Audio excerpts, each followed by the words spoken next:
There was once a young man possessed of great powers, whose name was Aaron. He had been born with the knowledge of these powers, but he kept them secret from everyone. Now his father, Samuel, had a mill, and one day when Aaron was left in charge of the mill, a lion came and devoured their trusty mule. This made Aaron so angry that he pronounced a holy name, causing the lion to become his slave, as meek as a lamb. He harnessed the lion instead of the mule to turn the grinding stones.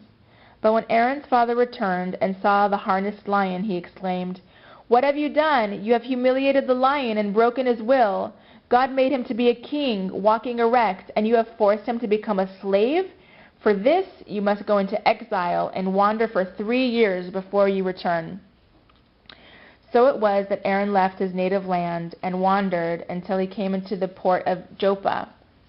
There he boarded a ship and set sail for the city of Gaeta. Here Aaron disembarked on a Friday afternoon and wandered through the city until he reached the synagogue. He joined the minyan there, and afterwards a Sephardic Jew befriended him and invited him to his home. But when the meal was served, Aaron saw that the man did not eat, even though it was the Sabbath. He asked him why he abstained on God's day of delight, and the man said, "Forgive me for grieving on the Sabbath, but I cannot help myself, for I have heard nothing from my son in more than a year. I do not know if he is alive or dead." Aaron then told him, "Let us observe the Sabbath properly, and then we shall go together through the streets and lanes in which he lived and see what we can learn." This greatly surprised the man, and after the Sabbath they set out together. They visited friends of his son and learned that the boy had been seen entering a house nearby and was never seen again. Aaron and the boy's father went to the house, and there they were met by a woman. Aaron, with his powers, recognized her at once for being a sorceress. The woman claimed to know nothing about the young man, and they were ready to leave, when one of the woman's mules, tied up behind the house, began to cry out. And Aaron, who had always understood the language of animals, realized that the mule was the very boy for whom they were searching. The witch had cast a spell on him. "Let us hurry to the back of the house," Aaron said to the woman, "for perhaps someone is trying to steal your mule." And there they found a dozen mules tied up. And when the one that was braying saw the father, it began to kick and pull at its tether. Aaron asked the woman if she might sell the mule, for he liked its spirit. The woman replied that the price would be very high, and Aaron agreed to pay it. He handed her a leather pouch and said, "Open it and take as much as you would like." The sorceress was overcome with greed and reached in and filled her fist with gold coins. But when she tried to pull her hand out, she could not. The more she tried, the tighter the pouch seemed to grow around her hand, like the jaws of a beast. Finally, she began to panic and screamed for him to pull it off. Then he looked in her eyes and said, "If you ever want to pull your hand free from the jaws of death, for that is what has you in its grip, free the boy whom you have turned into a mule."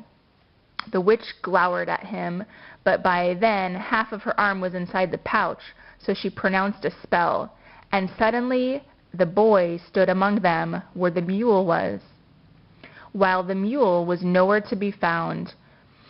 Father and son embraced, but the witch still shrieked from pain as the jaws inched up her arm. And then Aaron saw this. He said, "What other evil deeds have you done? Set free all these mules, or the jaws will swallow your whole body." This time the witch did not hesitate, but pronounced a series of spells, and suddenly there were a dozen young men and women weeping among them, giving thanks.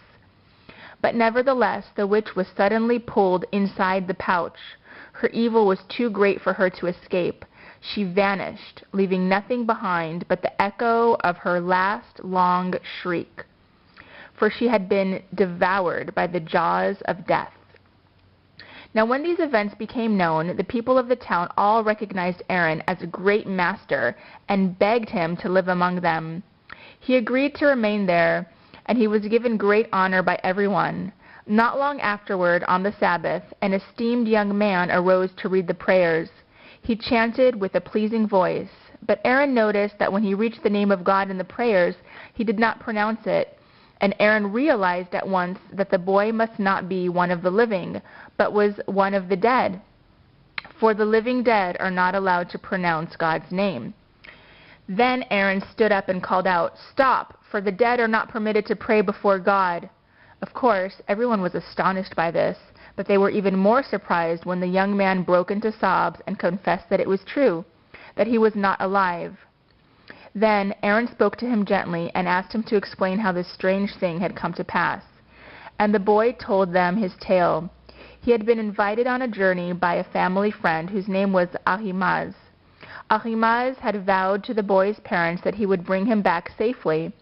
Then the two companions had journeyed to Jerusalem. They had traveled together throughout the length and breadth of the Holy Land, and on the night before their departure, when they went to say goodbye to the elders, one of the old men wept.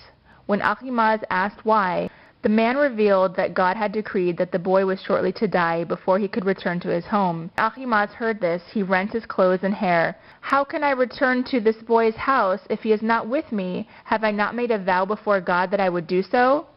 Seeing his grief, the elder wrote out the name of God on a slip of parchment, made an incision on the boy's right arm, and inserted the name there.